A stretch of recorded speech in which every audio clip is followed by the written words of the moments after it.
Hello everyone. तो आगे बढ़ते अपने इस बैंकिंग के चैप्टर पे। तो आज का टॉपिक है हमारे पास फंक्शंस ऑफ कॉमर्शियल बैंक्स। ठीक है, तो कॉमर्शियल बैंक्स के क्या क्या फंक्शंस होते हैं हम लोग आज ये देखने वाले हैं। क्लियर है? तो first is the accepting deposit, granting credits, agency functions and the general utility services. ठीक है, तो एक एक करके हम लोग डिस्कस करेंगे and if you feel any doubt then please let me know in the comment section. Clear है? तो आइए देखते हैं सबसे पहले हमारे पास क्या है कि that is the accepting deposits. Clear है? This means the accepting deposit is the main function of a commercial bank. It attracts a depositor for the purpose of making loans and the investment. ठीक है, तो यहाँ पे जैसे दिया ही हुआ है कि accepting deposit, that means to say कि जितनी भी जो हमारी जनरल पब्लिक है वो उसको अट्रैक्ट करता है बैंक, जिससे कि हम लोग उस बैंक में ज्यादा पैसा उस बैंक में इन्वेस्ट कर सकें। क्यों इन्वेस्ट कर सकें? The simple and the sole purpose is that कि जितना बैंक के पास पैसा होगा उतना ही वो कितना क्या दे पाएगा, वो लोन दे पाएगा दूसरों को। तो वहां से लोन जब देगा तो that will charge the rate of interest. ठीक है, तो that is the actual income of the bank. Clear है? आप जानते हैं कि हमारे पास जो कमर्शियल बैंक है वो हमारे पास बहुत ज्यादा है। ठीक है, तो यहाँ पे सिंपल क्या होता है, हर एक कोई पर्सन चाहता है कि ये जो कस्टमर है ये हमारे बैंक में पैसा डिपॉजिट करवाए। क्लियर है? तो डिपॉजिट करवाने के साथ सीन क्या होता है कि भाई उसके अगेंस्ट में वो आपको इंटरेस्ट देते हैं। वो कहते हैं ना भैया आप हमारे बैंक में 1000 रुपए डालिए या डिपॉजिट करिए, हम आपको 6% पर एनम के हिसाब से हम आपको इंटरेस्ट देंगे। क्लियर है? So that is the interest. तो इंटरेस्ट आपका क्या है, एक मैग्नेट का, एक मैग्नेट तरह के काम करता है। ठीक है, एक मैग्नेट है वो। ठीक है, कि कस्टमर मेरे बैंक में आएगा कि उस बैंक में जाएगा कि उस बैंक में जाएगा। क्लियर है? तो उस इंटरेस्ट की वजह से जो कस्टमर होता है अपना पैसा डिसाइड करता है कि हमें XYZ बैंक में डालना है या ABC बैंक में डालना है। क्लियर है?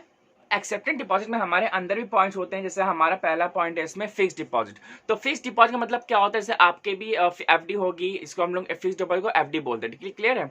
तो आपके पिताजी की FD होगी, आपकी मम्मी की FD होगी, तो दैट इज व्हाट कि आप बैंक में एक साथ एक बार में मतलब एक लमसम अमाउंट जमा कराए। जैसे मान लीजिए कि आपने 1 लाख की या 10 लाख की आपने FD कराई, तो 10 लाख की FD के ऊपर आपको 6% का इंटरेस्ट मिलेगा। दैट मीन्स टू से कि आप उस स्पेसिफिक टाइम पीरियड से पहले आप पैसा नहीं निकाल सकते। So that is the fixed deposit. Clear है? अब FD के बाद हम लोग बात करते हैं एक उसी के रिलेटेड टर्म है, एक है रिकरिंग RD। ठीक है, रिकरिंग डिपॉजिट। तो रिकरिंग क्या होता है, जैसे FD में हमने पूरे साल का पैसा एक साथ जमा किया था, लेकिन RD में क्या होता है, जो पूरे साल का जो पैसा होता है वो हम लोग इंस्टॉलमेंट में, दैट मीन्स किसे मंथली में हम लोग जमा करते हैं। मान लीजिए कि हम लोग मंथली 1000 रुपए जमा कर रहे हैं, तो 1000 रुपए अगर हम लोग एक साल तक जमा करें तो कितना हो जाएगा हमारे पास, दैट इज 12,000।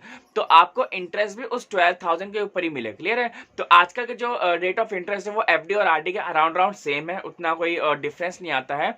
बस ये होता है कि FD में आपको पैसा एक साथ जमा करना होता है और RD में आपने पैसा हर महीने में इंस्टॉलमेंट्स में जमा करना होता है। नेक्स्ट पॉइंट हमारे पास saving deposit and the current deposit. Clear है?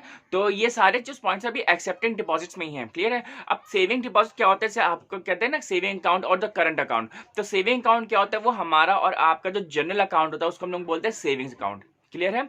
तो वो हमारा आपका सेविंग अकाउंट में ही आएगा। अब करंट अकाउंट क्या होता है, करंट अकाउंट जो है सिर्फ और सिर्फ बिजनेस पर्संस के लिए होता है, जिनका लाखों का transaction and the number of transaction they can occur in a single particular day. Clear है? लेकिन सेविंग अकाउंट में ये नहीं होता है। आप सेविंग अकाउंट में आप फ्रीक्वेंटली जो ट्रांजेक्शन है वो नहीं कर सकते, मतलब बैक टू बैक या लाखों का ट्रांजेक्शन आप सेविंग अकाउंट में नहीं कर पाओगे। क्लियर है? लेकिन जो करंट अकाउंट है आप उसमें आराम से कर सकते हैं। करंट अकाउंट में ना ओवरड्राफ्ट की फैसिलिटी भी बैंक देता है। ठीक है, ओवरड्राफ्ट क्या होता है ये अभी हम लोग आगे डिस्कस करेंगे। हमारे पास ग्रांटिंग क्रेडिट। ठीक है, तो ग्रांटिंग क्रेडिट मतलब कि हम लोग किसी को लोन देते हैं या जो भी हम लोग एक फाइनेंशियल टर्म में जो फैसिलिटी देते हैं उसको हम लोग बोलते हैं ग्रांटिंग क्रेडिट। क्लियर है?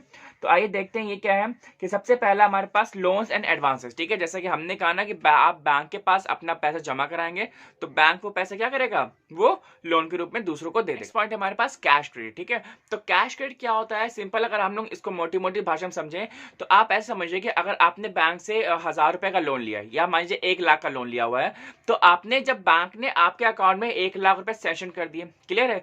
तो बैंक उस 1 लाख पे इंटरेस्ट नहीं लगाएगा। क्लियर है? अब आपने बैंक से 1 लाख रुपए लोन तो लिया है, लेकिन आपने उसको जो अकाउंट से कितना निकाला, अभी 50,000 ही निकाला है, तो बैंक सिर्फ इंटरेस्ट 50,000 पे लगाएगा, बाकी के बच्चे 50,000 पे नहीं लगाएगा। क्लियर है? तो that is the cash credit कि जितना आप कैश निकालेंगे आपको आपको इंटरेस्ट उतने ही पैसे पे देना पड़ेगा। नेक्स्ट पॉइंट हमारे पास ओवरड्राफ्ट, ठीक है। अभी हम लोग बात कर रहे थे ओवरड्राफ्ट की।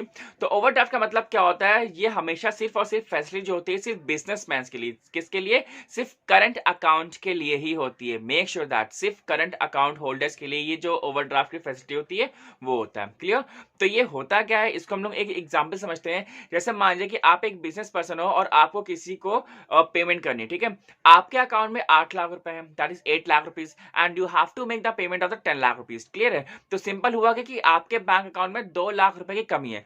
तो होता क्या है, एक टेम्परेरी अरेंजमेंट बैंक करता है आपके लिए। बैंक आपकी तरफ से वो 2 लाख का अरेंजमेंट करता है। क्लियर है। तो अब आप उस सामने जो जिसको भी आपको पैसा देने हैं तो आप उसको 10 लाख रुपए आराम से आप दे देंगे। क्लियर है। Despite of that you are having the 8 lakh rupees in your account.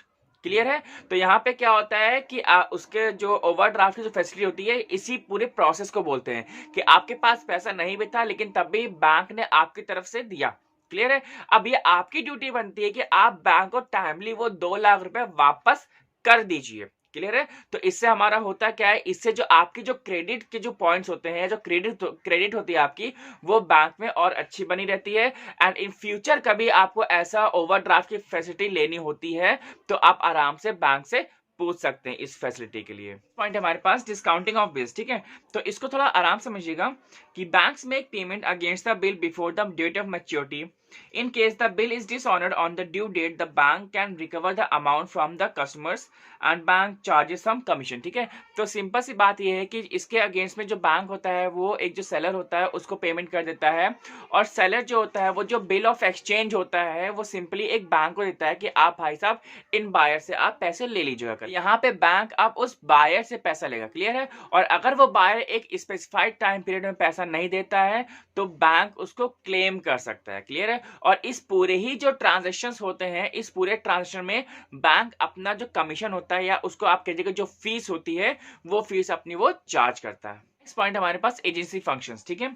तो पहला देख सकते हैं कि collect cheques, bills, dividend, interest and so on behalf of the customers, pay cheque, bills, rent, taxes, interest, insurance premium, fees and so on, purchase and sell securities on behalf of the customer as per their interest। clear है, या as per their instructions, and acts as a trustee, executor, guarantor in financial matters for their customers। Clear है। Next point है हमारे पास general utility services, ठीक है। तो उसकी जो जनरल यूटिलिटी सर्विसेज हैं वो क्या क्या होती हैं, आप ये देख सकते हैं कि transfer of funds from the one branch to the another. ठीक है। बहुत ही इजी होता है आजकल। तो हम लोग, ये मैंने लगाया क्यों है भाई, ठीक है। तो आजकल तो हम लोग वहां पे बैठे बैठे भी कर सकते हैं, घर पे बैठ के भी कर सकते हैं, और आराम से आप किसी बैंक के एक ब्रांच में जाएंगे तो आप दूसरे ब्रांच में आप ट्रांसफर भी कर सकते हैं। क्लियर है। तो issuing letter of credit and standing as a surety for the customers. ठीक है। लेटर ऑफ क्रेडिट को भी वो इशू करता है जिससे कि एक श्योरिटी बनी रहे कि हाँ भाई साहब पेमेंट हमें सामने वाले से मिल जाएगी। ठीक है। पेमेंट कहीं जाएगी नहीं। Clear. Accepting valuable jewelries and the securities for safe custody and underwriting capital issues। Clear है। तो आई होप कि जितने भी जो चारों पॉइंट्स है, accepting deposit, credit granting credit, agency function and general utility functions, ये बहुत अच्छे से क्लियर होंगे आपको।